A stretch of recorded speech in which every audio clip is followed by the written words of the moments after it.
Hello friends, welcome to Homemakers Bowl. நம்ம இன்னைக்கு பார்க்க போறது ஒரு இன்ட்ரஸ்டிங்கான ரெசிபி தான்.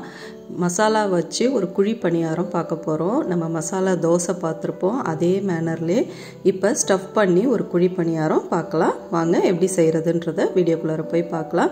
இது செய்யறதுக்கு கொஞ்சம் மெனக்கடல் இருந்தாலும் டேஸ்ட் வந்து அல்டிமேட்டா இருக்கும். பசங்க எல்லாம் விரும்பி சாப்பிடுவாங்க. ஈவினிங் ஸ்நாக்கா நீங்க செஞ்சு தரும் பொழுது உடனே காலி ஆயிடும். வாங்க பார்க்கலாம்.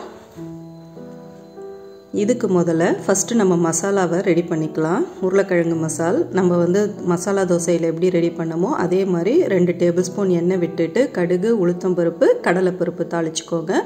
எல்லாமே 1 டீஸ்பூன், கடலைப்பருப்பு மட்டும் 2 டீஸ்பூன் தாளிச்சுக்கோங்க. கூடவே 1/2 டீஸ்பூன் பெருஞ்சீரகத்தூள், 2 பச்சை மிளகாய் பொடியாக நறுக்கி சேர்த்துருக்கேன். அதையும் தாளிச்சிட்டு கூடவே 1 வெங்காயம் அதையும் வதக்கிக்கோங்க. நான் வந்து 3 உருளைக்கிழங்கு தான் எடுத்திருக்கேன். மீடியம் சைஸில் நல்லா வேக வச்சு மசிச்சு எடுத்து வச்சுருக்கேன். அதையும் இப்போ இதில் நம்ம சேர்த்துக்கலாம். இப்போ தேவையான உப்பு, 1/2 டீஸ்பூன் மஞ்சத்தூள் சேர்த்துருங்க. காரம் வேறு எதுவுமே தேவையில்லை. நம்ம இதுக்கு காரமாக ஒரு சட்னி செய்ய போகிறோம். அதையும் தான் இதில் வச்சு ஸ்டஃப் பண்ண போகிறோம். அதனால் இந்த பச்சை மிளகாவோட காரம் மட்டும் போதும். இப்போ மசிச்சு வச்சுருக்கிற உருளைக்கிழங்கை சேர்த்துடலாம்.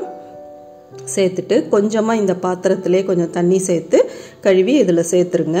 சேர்த்துட்டு நல்லா வதக்கி விட வேண்டியதா. நம்ம சேனலை ஃபஸ்ட் டைம் பார்க்குறவங்க மறக்காமல் சப்ஸ்கிரைப் பண்ணிவிட்டு லைக், கமெண்ட் பண்ணுங்கள், ஷேர் பண்ணுங்கள் ஃபேமிலி அண்ட் ஃப்ரெண்ட்ஸுக்கு. பெல் பட்டனையும் தட்டி விடுங்க. அப்போ தான் அடுத்தடுத்த வீடியோஸ் உங்களுக்கு நோட்டிஃபிகேஷன் காமிக்கும். இப்போ இந்த மாதிரி நல்லா கலந்து விட்டு ஒரு 2 நிமிஷம் போல் இந்த மாதிரி கலந்து விட்டிங்கன்னா கெட்டியாக ஆகிடும். அவ்வளோதான், இது ரெடி ஆகிடுச்சு. இது வந்து நல்லா வெந்து தான் இருக்குது. அதனால் இதை ரொம்ப நேரம் நம்ம அடுப்பில் வச்சிட்ருக்க தேவையில்லை. நம்ம இன்னமும் பணியாரத்தில் வைக்கும் பொழுதும் இது சரியாக நம்மளுக்கு வெந்து கரெக்டாக வந்துடும். அவ்வளோதான். இப்போ இது கெட்டியானோடனே இதை நிறுத்திடலாம். அடுத்து வந்து இதுக்கு நம்ம வந்து சட்னி எப்படி ரெடி பண்ணுறதுன்றதை பார்க்கலாம். அதுக்கு முன்னாடி நம்ம வந்து பணியாரத்துக்கு ஃபஸ்ட்டு ஒரு தாளிப்பு ரெடி பண்ணிடலாம். நம்ம சாதாரண இட்லி மாவில் தான் நான் செய்கிறேன். இதுக்கு தனியாக மாவு அரைச்சி எதுவுமே நான் ரெடி பண்ணல. நம்ம வீட்டில் இருக்கிற இட்லி மாவுலே இதை வந்து நம்ம தாளித்து கொட்டிக்கலாம். 1 டீஸ்பூன் கடுகு, 1 டீஸ்பூன் உளுந்து, அதே மாதிரி 2 டீஸ்பூன் கடலைப்பருப்பு, கூடவே மோர் மிளகா ஒரு 4-5 மோர் மிளகாவை கிள்ளி சேர்த்துக்கிறேன். சேர்த்துட்டு கூடவே 1 வெங்காயம் இதையும் சேர்த்து நல்லா வதக்கி நம்ம தேவையான மாவு எடுத்து வச்சுருக்கோம் இல்லையா, அதில் நம்ம சேர்த்துடலாம். இதில் வந்து நீங்கள் கேரட்லாம் துருவி சேர்த்திங்கன்னா நார்மல் பணியாரமாக நீங்கள் செய்யலாம். பீன்ஸு, கேரட், கோஸு எல்லாமே வதக்கி போட்டு கூட மசாலா பணியாரமாக செய்யலாம். அதுக்கு பதிலாக தான் இப்போ நம்ம ஸ்டஃப்டாக செய்ய போகிறோம். அவ்வளோதான் வித்தியாசம் இதில். இப்போ வந்து இதை வந்து நம்ம இதில் சேர்த்துடலாம். சேர்த்துட்டு இதை நல்லா கலந்து விட்டு மாவையும் ரெடி பண்ணிட்டோம். இப்போ அடுத்து சட்னி எப்படி ரெடி பண்ணுறதுன்றதை பார்க்கலாம். இந்த மாவு ஒரு ஓரமாக இருக்கட்டும். இப்போ சட்னிக்கு நம்ம யூஸ்வலாக வந்து கார சட்னி செஞ்சோம் இல்லையா, அதே மாதிரி தான் அந்த மசாலா தோசையில் செய்கிற மாதிரி தான். 2 காஞ்ச மிளகா, ஒரு 4-5 பூண்டு பல், 1 தக்காளி, 1 வெங்காயம், அவ்வளோதான். இதுக்கு நான் வந்து இப்போ கம்மியான குவான்டிட்டியில் செய்யும் பொழுது இந்த அளவில் நான் செய்கிறேன். நீங்கள் அதிகமாக செய்யணுன்னா இன்னும் கொஞ்சம் டபுள் ஆக்கிக்கோங்க எல்லா பொருளையும். இப்போ இதை சேர்த்து உப்பு சேர்த்து நல்லா அரைச்சிட்டு வந்துடலாம். இப்போ நம்ம பணியாரம் ஊற்ற வேண்டியதா. பணியாரக்கல்லை நல்லா சூடு பண்ணிவிட்டு லைட்டாக அதில் எண்ணெயை வந்து ஸ்ப்ரே பண்ணிக்கோங்க, தடவி விட்டுடுங்க. எல்லா குழியிலையும் தடவிட்டு கொஞ்சமாக ஃபஸ்ட்டு மாவு, எல்லா குழியிலையும் கொஞ்சம் கொஞ்சமாக மாவு ஃபஸ்ட்டு ஊற்றுங்க. நிறையா ஊற்றிடாதீங்க. சும்மா ஸ்பூனில் தான் எடுத்து நான் ஊற்றுறேன் பாருங்கள். அந்த மாதிரி கொஞ்சம் கொஞ்சமாக எல்லாத்தையும் எடுத்து சின்ன கரண்டியை யூஸ் பண்ணி ஃபஸ்ட்டு ஊற்றிடுங்க. ஊற்றிட்டு இதுக்கு மேலே நம்ம வந்து அந்த கார சட்னியை வைக்கணும். கொஞ்சம் மெனக்கெட்டு பொறுமையாக தான் செய்யணும். ஆனால் வந்து டேஸ்ட் நான் முன்னமே சொன்ன மாதிரி செமையாக இருக்கும். பசங்க விரும்பி சாப்பிடுவாங்க. இப்போ அந்த சட்னியை இதே மாதிரி கொஞ்சம் கொஞ்சமாக வந்து ஒவ்வொரு கல்லுலையும் குழியிலையும் வச்சுட்டு வந்துடுங்க.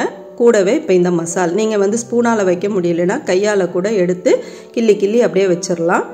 வச்சுட்டு இதுக்கு மேலே மாவை வந்து நம்ம ஊற்றணும். அவ்வளோதான். இப்போ வந்து இந்த பணியாரம் வந்து இப்படியே ஸ்டஃப்டாக எப்படி செய்கிறதுன்றதை இந்த ப்ராசஸில் தான் நம்ம செய்யணும். இதே மாதிரி எல்லாத்துலேயும் வச்சுட்டு திருப்பி மேலே வந்து கொஞ்சம் மாவு போதும். கொஞ்சம் கொஞ்சமாக நம்ம வச்சாலே இது வந்து நமக்கு வந்து அழகாக வந்து வெந்து வந்துடும். திருப்பி விடும் பொழுது அழகாகவே வெந்து இருக்கட்டும், எதுவும் பிரிஞ்சு வராது.